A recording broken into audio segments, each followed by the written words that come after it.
Bueno, la clase de hoy vamos a hablar sobre el lazo de corriente de 4 a 20 miliamperios. Lo primero hay que resaltar es que esto es un estándar de transmisión de señales y de control de procesos industriales que fue creado alrededor de los años 50. Sin embargo, en la actualidad sigue siendo muy utilizado debido a que es muy fácil de implementar y es muy económico comparado con otros protocolos de transmisión de control de procesos. Entonces, este método de control de procesos nos permite la transmisión de información desde un elemento transmisor hasta un elemento receptor a través de una corriente o intensidad que atraviesa un lazo cerrado. Dicha corriente posee una magnitud entre 4 y 20 miliamperios. Entonces aquí podemos ver un esquema en el cual tenemos el transmisor como les indicaba, y el receptor. Y obviamente debe haber una fuente de alimentación para alimentar tanto el controlador o receptor y el transmisor. Y aquí está el lazo cerrado en el cual se está enviando la corriente de 4 a 20 miliamperios para enviar la información requerida. Entonces, un transmisor de lazo básicamente lo que hace es convertir una variable de proceso en una corriente, que como ya les he indicado, esta corriente va a abarcar valores entre 4 y 20 miliamperios. Entonces, en muchas ocasiones este transmisor está conectado a un sensor y lo que hace es realizar esa conversión de variables. Entonces, ejemplos de variables de proceso son temperatura, presión, nivel, flujo, fuerza, caudal, entre otros. Entonces, un ejemplo sería el siguiente. Digamos que tenemos un sensor de temperatura y este va a medir rangos de temperatura entre 0 grados y 100 grados. Entonces, nosotros, para poder enviar esa información hasta un controlador, requerimos la implementación de un transmisor, ¿sí? Entonces, en este caso, el transmisor debe convertir esas señales que están en grados a unas señales en corriente de 4 a 20 miliamperios. Eso quiere decir que si tenemos 0 grados, el transmisor nos debe arrojar una corriente de salida de 4 miliamperios. Si tenemos 100 grados provenientes del sensor, entonces el transmisor debe arrojarnos 20 miliamperios. Bueno, entonces, teniendo en cuenta todo esto, para poder construir todo el lazo de corriente es necesario tener en cuenta algunas variables del circuito, tal como la resistencia interna del elemento receptor, que generalmente es un controlador, y una de las resistencias estándar de estos controladores es una resistencia interna de 250 ohmios. También es muy importante tener en cuenta la resistencia de los cables. Incluso entre más sea la distancia de los cables, pues es más necesario tener en cuenta dicha resistencia, debido a que, como bien sabemos, la resistencia de un cable depende de la longitud y obviamente de su área transversal. Entonces aquí tenemos una fórmula de la resistencia de un cable, dice que es igual a ρ por L sobre A, en donde ρ es una constante de proporcionalidad, L es la longitud del cable y A es el área transversal. En este caso nos interesa saber cómo es el comportamiento de la resistencia con respecto a la longitud del cable. Entonces, si vemos, la resistencia es proporcional a la longitud del cable. Entonces, entre mayor sea la longitud del cable, pues mayor sea la resistencia. Entonces, si la resistencia del cable es muy grande, entonces esto va a hacer que los parámetros del circuito varíen, especialmente si transmitimos señales en voltaje. Cuando transmitimos en corriente, esto no es un problema, a menos que la resistencia sea demasiado grande y sea comparable con la resistencia interna de la fuente. Bueno, por otro lado, aquí tenemos un esquema de lo que les estaba mencionando hace unos minutos. Entonces tenemos aquí el elemento transmisor, aquí tenemos en el otro extremo el elemento receptor, que vendría a ser un controlador, y tenemos las resistencias de los cables, y obviamente debemos tener una fuente de alimentación para poder alimentar tanto el transmisor como el elemento receptor. Bueno, entonces con lo que les decía hace un momento de que cuando transmitimos información con corriente no tenemos mayor inconveniente si hay una resistencia en los cables, siempre y cuando no sea demasiado alta. ¿Y esto por qué ocurre? Bueno, lo que pasa es que cuando tenemos un circuito en serie, la corriente que va a pasar por el transmisor va a ser igual a la corriente que va a pasar por el elemento receptor, ya que están en serie. Entonces eso es una, digamos, de las ventajas que posee uno de estos elementos, digamos, el enviar información mediante corriente. Si tuviéramos señales de voltaje, pues esto ya no aplica, y obviamente el voltaje se va a caer en las resistencias que poseen los cables. Entonces el voltaje que envía el transmisor no va a ser igual al que recibe el elemento de receptor, y va a empeorar la situación si estamos hablando de cables de larga distancia. Bueno, también es importante tener en cuenta los errores que se originan por las interferencias electromagnéticas. Y como todos sabemos, en los entornos industriales hay muchas fuentes de interferencias. Por ejemplo, tenemos los variadores de frecuencia, tenemos los arrancadores de motores, tenemos radios, entre otras comunicaciones, y obviamente la red eléctrica. Entonces, cuando nosotros transmitimos con señales de corriente, estas son más inmunes a las interferencias electromagnéticas que las señales de tensión, especialmente cuando hablamos de distancias considerables. Entonces esta es otra de las razones por las cuales es conveniente utilizar señales de corriente en vez de señales de tensión.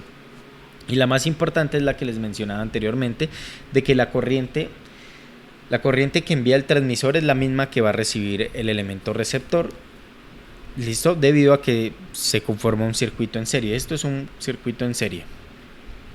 Bueno, entonces, ¿qué otras ventajas hay a la hora de implementar un lazo de corriente de 4 a 20 miliamperios? Entonces, por un lado, tenemos que es un estándar industrial muy viejo, que lleva más de 50 años, de hecho lleva 70 años, y esto nos proporciona una gran variedad de equipos compatibles en el mercado, debido a que en la actualidad se sigue utilizando mucho. También tenemos que es muy estable a las largas distancias y tiene buena inmunidad al ruido eléctrico y a interferencias electromagnéticas. Esto lo hemos mencionado hace un momento. Entonces, otra ventaja importante es cuando queremos detectar si el cable ha fallado. Entonces, como la corriente mínima es de 4 miliamperios, cuando hay un 0% de la señal, entonces tenemos de que si estamos recibiendo un valor de 0 miliamperios en el controlador o en el elemento receptor, esto indica que el cable se ha dañado, o incluso que el transmisor se ha dañado. Entonces fácilmente nos vamos a dar cuenta cuando hay un problema en la red. Bueno, por otro lado, tenemos que el valor máximo de corriente es de 20 miliamperios, y esta corriente está por debajo del umbral de 30 miliamperios, que nos puede ocasionar parálisis respiratoria. ¿Listo? Aquí tenemos un esquema en donde tenemos una fuente de corriente y tenemos su correspondiente resistencia interna. Si recordamos los cursos básicos de electrónica y de circuitos, tenemos de que una fuente de corriente posee una resistencia en serie interna, y esta resistencia es muy alta. ¿Listo? ¿Por qué? Porque se supone que si nosotros conectamos cualquier resistencia en el circuito, esa resistencia no debe, digamos, generar grandes cambios en la fuente de corriente, listo, en la corriente que está enviando dicho elemento. Entonces, por ello, la resistencia interna de una fuente se considera que tiende al infinito, mientras que cuando hablamos de una fuente de voltaje, tenemos que su circuito equivalente es una resistencia muy pequeña, listo. Eso indica que esa resistencia pequeña en una fuente de voltaje, entonces digamos, si tenemos la resistencia pequeña de la fuente de voltaje, cuando le conectamos una resistencia de unas cuantas decenas de ohmios, esto va a generar cambios en la señal que va a recibir el elemento receptor, porque si tenemos, supongamos, una resistencia muy baja, 0.5 ohmios, y tenemos aquí una resistencia de 100 ohmios, evidentemente esta resistencia va a afectar bastante el comportamiento del circuito, por lo cual el voltaje que tenemos acá no va a ser el mismo que recibe el controlador. Por ello podemos evidenciar que es más factible enviar señales de corriente en vez de señales de voltaje. Entonces, nuevamente repito, como la resistencia en una fuente de corriente se considera muy alta, entonces al conectarle un cable, una resistencia del cable, este no va a generar mayor diferencia debido a esta alta resistencia, y esta corriente, pues la corriente que envía el transmisor, en este caso sería la fuente, entonces la corriente que envía el transmisor va a ser no va a tener, digamos, decadencias o algo así. ¿Listo? Bueno, entonces teniendo en cuenta estas ventajas, vamos a diseñar un circuito para convertir de tensión en corriente. Entonces vamos a utilizar amplificadores operacionales. Tenemos este esquema este sería el amplificador operacional, y estas serían las resistencias que le conectaríamos al amplificador para generar una configuración que nos permita convertir tensión a corriente. ¿Listo? Bueno, entonces hay que resaltar que los amplificadores operacionales son unos dispositivos electrónicos que se utilizan mucho en la actualidad debido a su fácil diseño. Entonces nosotros podemos hacer múltiples aplicaciones con estos dispositivos, tal como sumadores, restadores, multiplicadores, divisores, integradores, diferenciadores. Podemos construir alarmas, podemos construir carros de seguidores de línea, y podemos construir un audio de sonido, entre muchas otras aplicaciones. Bueno, entonces teniendo en cuenta esto, para poder diseñar un amplificador operacional hay que tener en cuenta que el voltaje de la puerta inversora, que es esta, es igual al voltaje que hay en la puerta no inversora. Esto quiere decir que el voltaje que hay acá es igual a este voltaje. Entonces B menos va a ser igual a B más. ¿Listo? Esta es la primera condición que hay que tener en cuenta cuando estamos hablando de amplificadores operacionales. Aquí reemplacé esto como Bx. ¿Listo? Entonces más adelante, en vez de hablar de B más o B menos, voy a hablar de Bx. Entonces, por otro lado, hay que tener en cuenta de que la resistencia de entrada de un amplificador operacional es muy alta. Esto implica de que la corriente que circula por las entradas del amplificador tiende a un valor de 0. En la realidad no es 0, suele ser, digamos, en el orden de unos cuantos microamperios, digamos 2 microamperios, 5 microamperios, y se conoce como corriente de vías o corriente de polarización. Bueno, entonces debido a que esta corriente es muy baja, nosotros cuando realizamos diseños la solemos despreciar, a menos de que la corriente que estemos utilizando a la salida o las corrientes que estemos utilizando sean tan bajas que puedan ser considerables con la corriente que entra por acá. Pero en cuestiones normales esa corriente se desprecia en los diseños para facilitar, pues, dicho diseño. Bueno, entonces con ello vamos a realizar vamos a obtener unas ecuaciones. Entonces, si decimos que la corriente que pasa por acá es 0 y la corriente que pasa por acá también es 0, entonces podemos decir que la corriente que viene por acá va a ser igual a la que viene por acá, ¿sí? Debido a que no hay desvío de corriente por aquí. Igualmente en este caso, la corriente que viene por acá va a ser igual a la suma de estas dos corrientes, ¿sí? Por aquí no hay desvío de corriente por la resistencia alta que hay a la entrada. ¿Listo? Entonces, teniendo en cuenta esto, vamos a obtener unas ecuaciones. Entonces decimos que el voltaje de salida del amplificador menos el voltaje de la puerta no inversora sobre R2 es igual a lo siguiente. Entonces, ¿esto qué indica?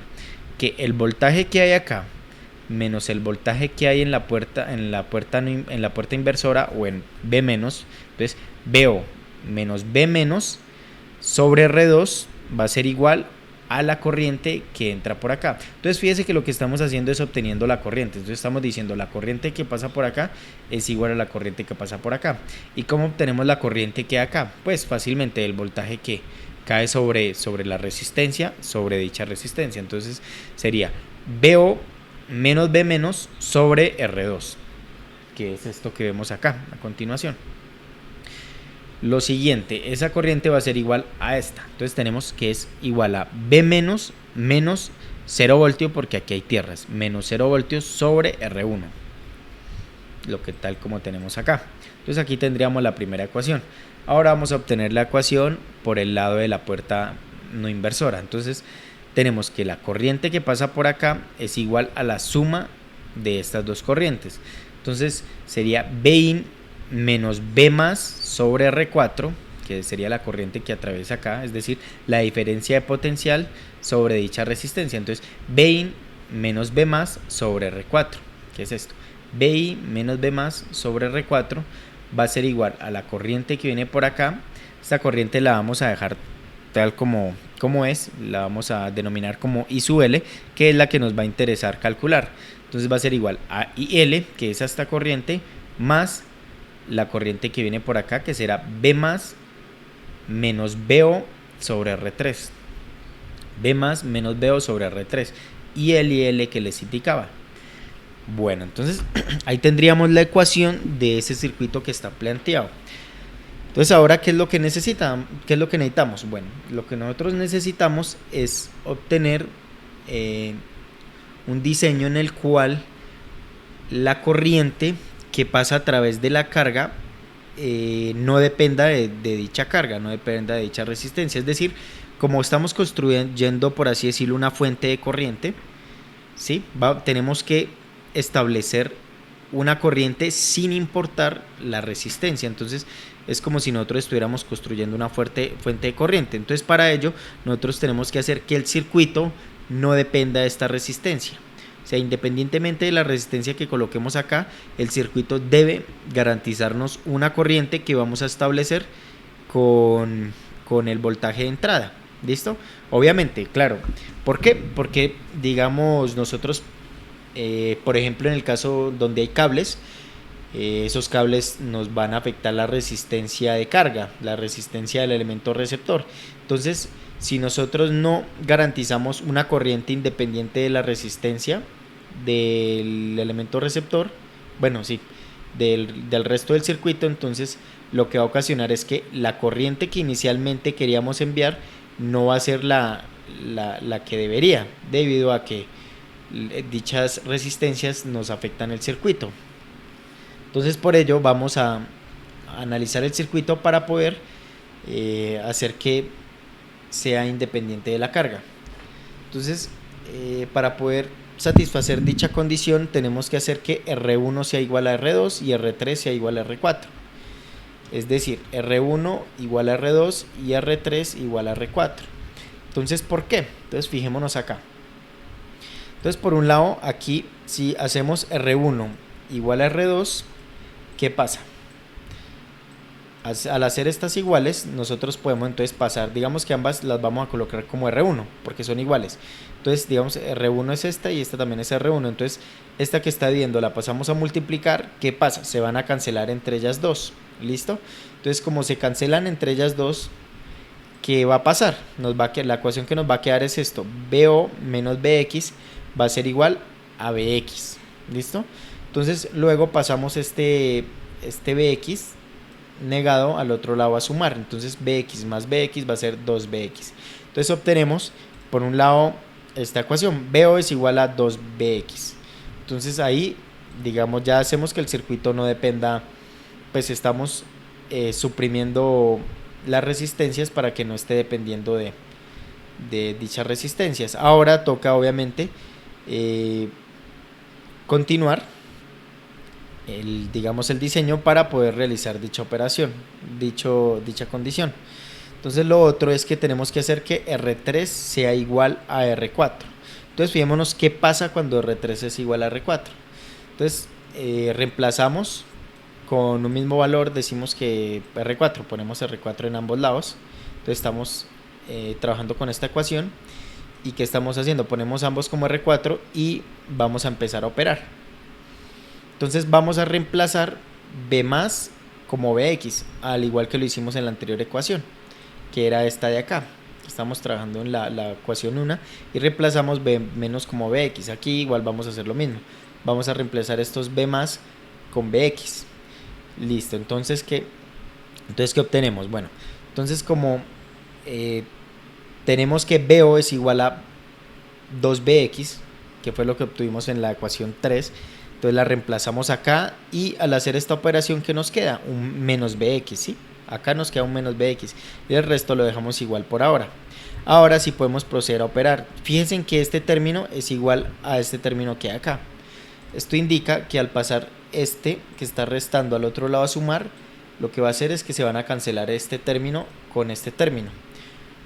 Consecuentemente nos va a quedar que IL va a ser igual a BI sobre R4, tal como lo vemos acá, BI sobre R4.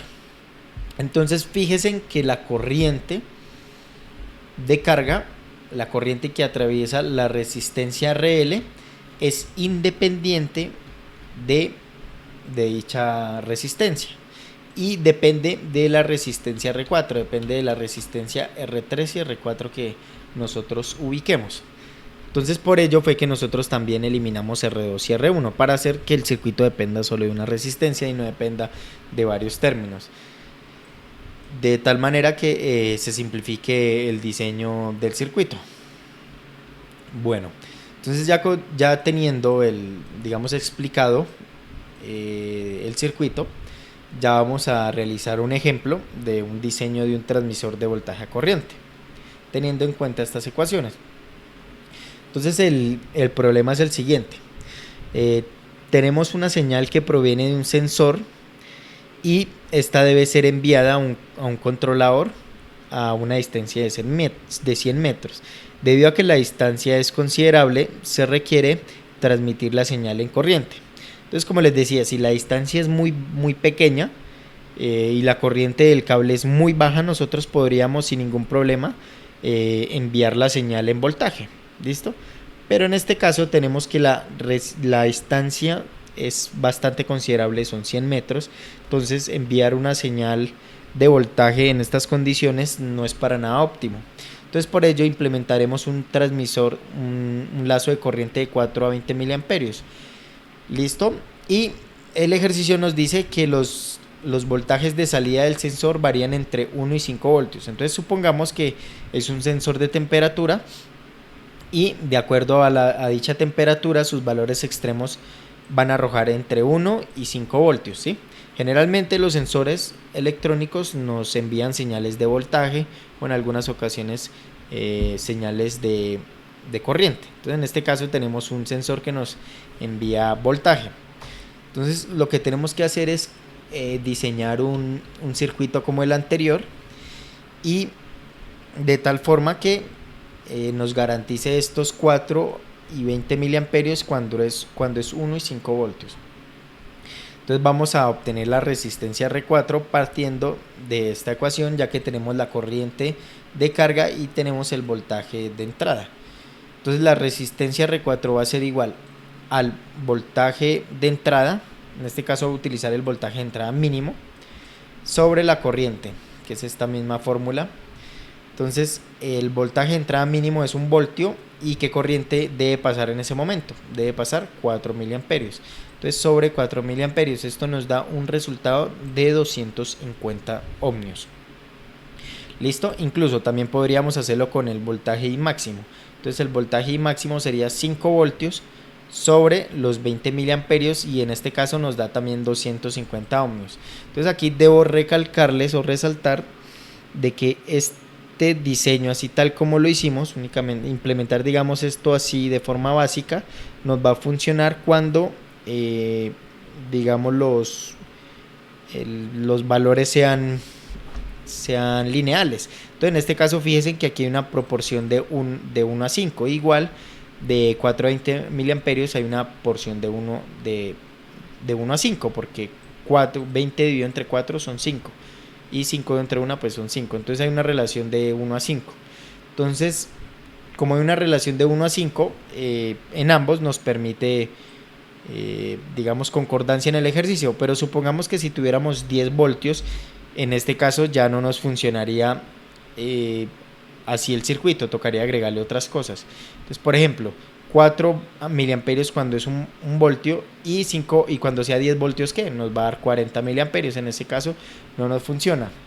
Entonces para ello tendríamos que realizar etapas de tratamiento de señal utilizando también amplificadores operacionales, pero en este caso no me voy a extender más en el diseño del ejercicio debido a que esto va a volver muy complejo digamos la introducción del tema y la idea es que ustedes comprendan la idea principal de lo que es un lazo de corriente.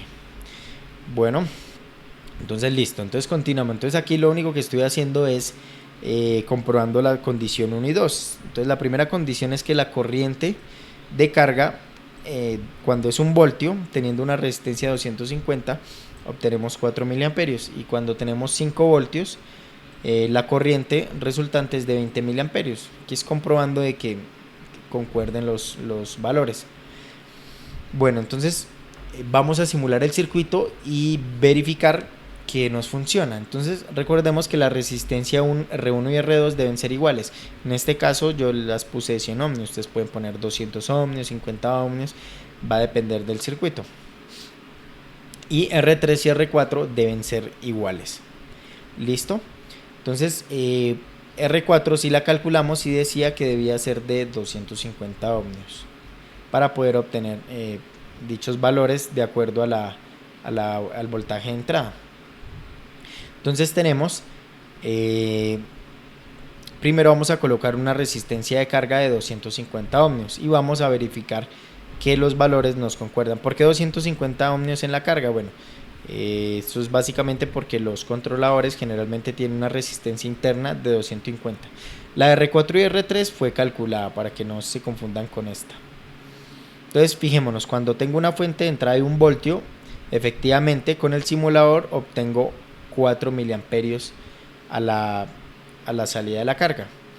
Entonces cuando tengo 5 voltios en la fuente de voltaje obtengo 20 miliamperios en la resistencia de carga, tal como se esperaba. Aquí coloqué 2 simulaciones más en las cuales estoy variando la resistencia de carga para ver que la corriente se mantenga. Entonces fíjense, si tenemos 1 voltio a la entrada y colocamos 150 ohmios de resistencia de carga, el voltaje continuó siendo 4 miliamperios, tal como acá. O sea, cambié la resistencia de 250 ohmios a 150 ohmios y me mantuvo los mismos 4 miliamperios. Entonces fíjense que esto es una fuente de corriente, porque nos mantiene una corriente independiente de la carga. Bueno, ahora coloco un valor de 50 ohmios y fijémonos que en este caso obtuvimos un valor también de 4 miliamperios con el mismo voltaje a la entrada, es decir 1 voltio. Entonces a pesar de que bajamos 5 veces la resistencia, la corriente se siguió manteniendo. Bueno, este circuito tiene ciertas limitaciones, no indica de que ustedes cualquier resistencia que ustedes le coloquen les va a funcionar, no. Si ustedes aquí le colocan una resistencia de 10K, ya el circuito no los va a mantener esa corriente, porque pues obviamente todo es limitado, ¿no? Bueno, y ahora lo que vamos a proceder es realizar la simulación. Entonces, en un gran rango, en un amplio rango de resistencias, nos va a mantener la corriente. Entonces, alrededor de hasta 1 kilo ohmio, una carga de 1 kilo ohmios, este circuito me va a mantener la corriente, pues teniendo en cuenta este diseño, estas resistencias. Nosotros también podemos variar las otras resistencias para poder tener una mayor amplitud de resistencias de carga con la misma corriente, pero en este caso pues no vamos a hacer tampoco profundización, debido a que esto no es un curso de amplificadores operacionales ni electrónica. Entonces ahora vamos a proceder a simular. Este simulador lo escogí debido a que no requieren instalar ningún programa. El semestre pasado utilicé fue Proteus y muchos tuvieron problemas debido a que nunca lo habían utilizado, y por otro lado no lo tenían instalado, entonces algunos batallaron instalándolo. Entonces en esta ocasión voy a utilizar este simulador online, que es mucho más fácil de implementar. Entonces lo primero es que voy a colocar unos amplificadores operacionales. Aquí coloco el amplificador, luego coloco las resistencias, colocamos las resistencias, recuerden que son 4. Entonces aquí coloco la otra, R2, luego coloco R3, luego coloco R4 y por último coloco la resistencia RL. Listo, de una vez la podemos voltear. Y lo que vamos a hacer es ir cableando el circuito. Entonces aquí empezamos a cablear. Entonces este simulador se llama Multisim. Ustedes tienen que ir a buscar en la página, colocan Multisim en Google, Multisim Online, y les va a pedir que crean una cuenta y ya pueden proceder a crear el circuito. Entonces es muy fácil. Entonces aquí, si quiere, lo buscamos Multisim Online, entramos a esta página y pues obviamente tenemos que iniciar sesión. Aquí va a aparecer que iniciar de forma gratis. Ustedes crean la cuenta y luego proceden a darle crear circuito, y ya eso es todo. Entonces continúo con el ejercicio. Entonces cableo. Es un poquito molesto la parte de colocar los cables, hay que tener mucha precisión. Aquí coloco la tierra a la resistencia de carga y me falta colocar la fuente de voltaje. En este lado esto es una fuente de voltaje AC, vamos a colocar una fuente DC que no encuentro. Este está la fuente de voltaje, la cableamos y terminamos de cablear esto, y aquí tendríamos el circuito. Bueno, aquí nos falta otra tierra, y con ello terminamos el circuito. Ahora vamos a proceder a cambiar los valores. Entonces yo había colocado 100 ohmios. Si ustedes quieren pueden colocar otros valores, pueden colocar 200 ohmios y el circuito les funciona. Lo importante es que R1 y R2 sean iguales. Recuerden que cuando analizábamos el circuito teníamos que estas resistencias se cancelaban al ser iguales y no tenían ningún peso en el resultado de la corriente de salida. Estos eran de 250 ohmios, que fue las que calculamos. Y aquí la resistencia primero le colocamos valores de 250 ohmios y la fuente va a variar entre 1 y 5 voltios. Entonces aquí nosotros le damos simular. Bueno, nos falta obviamente colocar el dispositivo para medir la corriente. Entonces aquí está y la ponemos acá, creo que es porque no se dejó poner. ahí sí se dejó poner. Entonces ahora sí podemos simular. Fíjense en que cuando son 5 voltios efectivamente nos da 20 miliamperios. Ahora coloquémoslo cuando es 1 voltio. Fíjense que cuando es 1 voltio nos da 4 miliamperios, cuando tenemos 2 voltios va a ser 8 y así sucesivamente. A pesar de que nosotros cambiemos la resistencia de carga, pongámosle aquí unos 50 ohmios. Entonces, si quiere, parémoslo y volvémoslo otra vez y fíjense en que la corriente es la misma.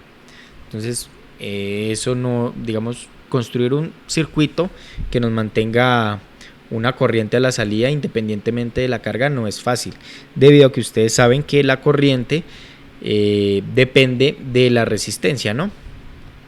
Entonces tenemos que la corriente es igual al voltaje sobre la resistencia, y si ustedes modifican la resistencia, pues modifican el voltaje. En este caso, debido a la configuración que estamos implementando, hace que las resistencias se cancelen entre ellas y de que no dependa de la resistencia que estamos colocando. ¿Listo? Entonces coloquémosle un valor un poco más exagerado, pongámosle ahora 500. Vamos a ver cómo se comporta con 500. Efectivamente, fíjense en que ya no cambió. El circuito ya empieza a fallar si le ponemos valores muy altos. Por ejemplo, si le colocamos un K, creo que ahí todavía sigue funcionando, pero mayor a un K ya no funciona igual.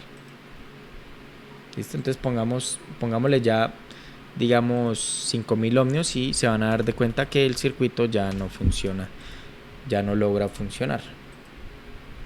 Si ven, se cayó a 1 miliamperio. Listo, esto indica que el circuito pues tiene sus limitaciones, ¿no? Sin embargo, pues de valores tan pequeños como el que ahorita estábamos implementando, de 50 ohmios a 1000 ohmios es bastante, ¿no? De hecho, fíjense que aquí estoy colocando 10 ohmios y todavía me mantiene los 4 miliamperios. Estamos teniendo rangos demasiado amplios para poder hacer estas aplicaciones. Para poder ampliar el rango, digamos los rangos de resistencia, habría que modificar estas resistencias y poder obtener, digamos, otros comportamientos. Y ya con ello habríamos terminado la clase de hoy.